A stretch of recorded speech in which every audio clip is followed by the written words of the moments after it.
Martínez Poch, el hombre que está acusado de haber secuestrado a su pareja y haberla sometido a vejámenes y también a abuso sexual y también haber abusado de dos de sus hijas, va a prestar declaración hoy en día en la ciudad de La Plata. Ya estamos en vivo. Bernardo Mañago, buen día. Hola.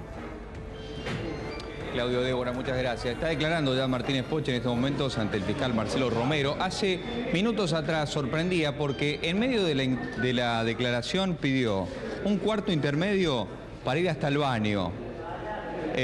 Había sido ingresado prácticamente de manera secreta por personal del servicio penitenciario y apenas transcurrida poco más de una hora de tiempo que él ya estaba en las oficinas de la Fiscalía, decidió pedir un momento para ir al baño y fue obviamente conociendo que todas las cámaras estaban en el pasillo y que le pudieron hacer un primer plano y tomarle hasta una declaración. Dijo que por supuesto que es inocente y que seguramente después de la declaración va a hablar.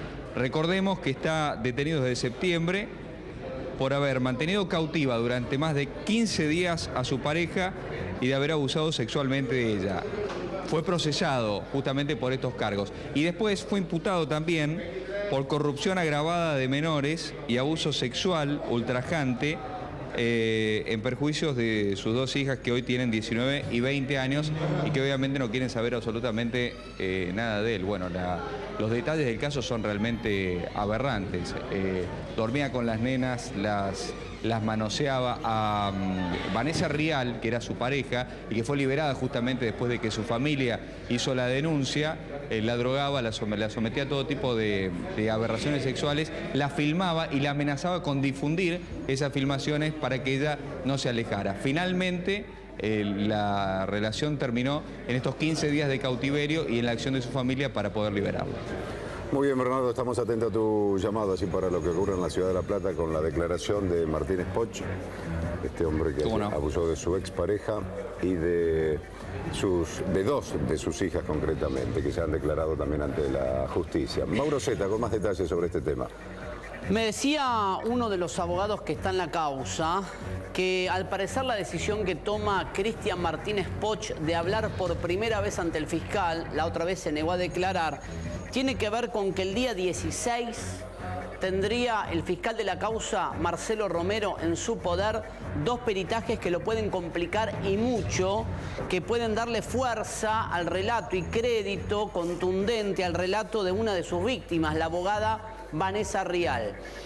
Y que por eso, como está al horno, Martínez Poch decide hablar ahora para poner al fiscal en la necesidad de hacer lo que técnicamente se llama evacuar citas. Supongamos que Martínez Poch ahora da un relato, un argumento negando la autoría, diciendo yo no hice nada, no tengo nada que ver con el ataque sexual a Vanessa Rial, nunca la privé de la libertad, a mis hijas no las toqué, bueno, y da argumentos, da testimonios, dice a tal hora estaba en tal lugar, eso lo obliga al fiscal de la causa, Marcelo Romero, a evacuar cita. Muchas veces los acusados de delitos cuando están al horno posponen la indagatoria, como puede ser este caso, y la dejan para último momento para empezar a dilatar la decisión judicial. Porque si no, si Martínez Poch no hubiese prestado declaración como lo está haciendo ahora, el fiscal estaba en condiciones prácticamente de requerir la elevación del caso a juicio. Entonces, lo que creen en tribunales es que es una maniobra desesperada para dilatar la instrucción y para obligar al fiscal, lo tiene que obligar al fiscal a evacuar cita. Mauro, ¿y cuáles son las pruebas que va a recibir el lunes 16? Tiene que ver con cotejos genéticos. ¿Se acuerdan que la abogada dio elementos, indicios de dónde fue sometida, de qué modo, de cómo el imputado la había incluso drogado, dopado para someterla? Bueno, le vienen al fiscal los análisis de laboratorio, que van a dar crédito, cuenta de que el relato de Vanessa Rial es veraz, es cierto, es creíble, es contundente. Igual recordemos que tiene prisión preventiva Martínez Poch. Yo tengo aquí la prisión preventiva que le dictó el juez de la causa. Las figuras son gravísimas. Les leo una línea para que vean de qué estamos hablando. Cuando le diga tanta cantidad de delitos, ustedes van a decir medio código penal le imputan a Martínez Poch. Hecho 1, privación de la libertad agravada por la violencia y amenazas con las que se cometió con arreglo a lo normado por el artículo 142, inciso 1 del Código Penal. Corrupción de menores agravada por violencia, amenazas, intimidación, coerción y el vínculo de parentesco con respecto respecto a las hijas. Y abuso sexual gravemente ultrajante para la víctima agravado por el vínculo de parentesco con respecto a las hijas. Hijas de las que abusó cuando eran menores y que ahora hacen la denuncia. Vos le hiciste una nota a las 2 hijas, Claudio. Y después suma la imputación. Son 3 hechos puntuales, ¿sí? Hechos puntuales no significa que esto pasó solamente 3 veces, sino que el fiscal reseña 3 episodios.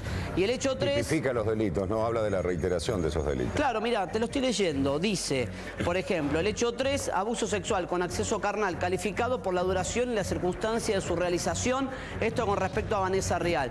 Son delitos muy graves, lo dice el fiscal, lo dice el juez de la causa. Estoy buscando alguna frase contundente de lo que marca esta investigación, ¿no? De cómo da por probado el fiscal en esta instancia que Martínez Poch secuestró, privó de la libertad a Vanessa Rial. Si le prueban todos estos delitos, ¿la condena cuánto? Y estás hablando de unos 20 años por lo menos. Como mínimo. Sí, sí, por lo menos, a ver, como siempre decimos, esto es lo que dice la ley. Después uno sabe que empieza la pelea jurídica de la defensa, empieza el tira y afloje seguramente en un juicio y habrá que ver cuánto le dan y después cuánto cumple de la pena que le dan.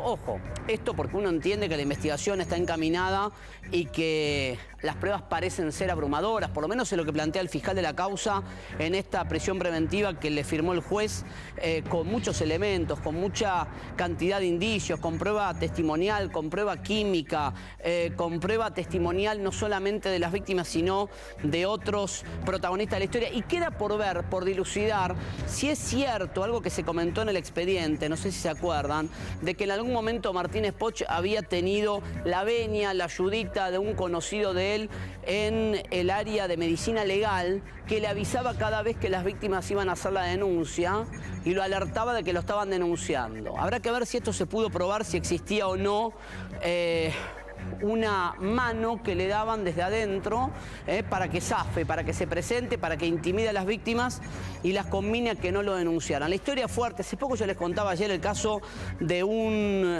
hombre experto en kickboxing que tenía una metodología muy parecida, esto de captar, seducir, engañar, y una vez que tiene ya captada la víctima empieza el sometimiento y empiezan los ataques. Miren, dice textual parte de lo que es la prisión preventiva: rasgos de personalidad con aspectos prominentes que se manifiestan en una amplia gama de contextos sociales y personales del incuso, tan importantes que solo constituyen un trastorno de personalidad cuando son inflexibles y desadaptativos, y además cuando, como en la especie, provocan malestar subjetivo, déficit funcional significativo ante su relación con el sexo opuesto, propio de los que se conoce técnicamente como sadismo.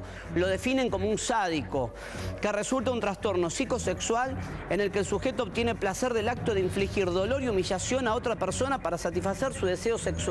Textual en la prisión preventiva, así lo definen como un sádico, capaz de infligir dolor y humillación a otra persona para satisfacer sus deseos sexuales. Por eso hablamos... prácticamente la figura del violador, concretamente. Sí, y lo dice claro, sí, pero además está bien lo que planteás. Es el hombre que siente placer viendo el dolor del otro. Esto es lo que dice la prisión preventiva, donde lo trata de sádico. Textual, no estoy leyendo... concretamente estoy leyendo lo que es la prisión preventiva, ¿no? Habla de la víctima, por ejemplo, mirá, de Vanessa Rial. Fíjense cómo definen los peritos a Vanessa Rial, la abogada. Ha atravesado un acontecimiento traumático y que luego del mismo ha presentado sensaciones de irrealidad. Reexperimentación persistente del acontecimiento traumático bajo la forma de imágenes, sueños, sensaciones físicas, malestar al exponerse a situaciones que recuerden el acontecimiento. Estas alteraciones provocan un intenso malestar y trastorno en el funcionamiento cotidiano.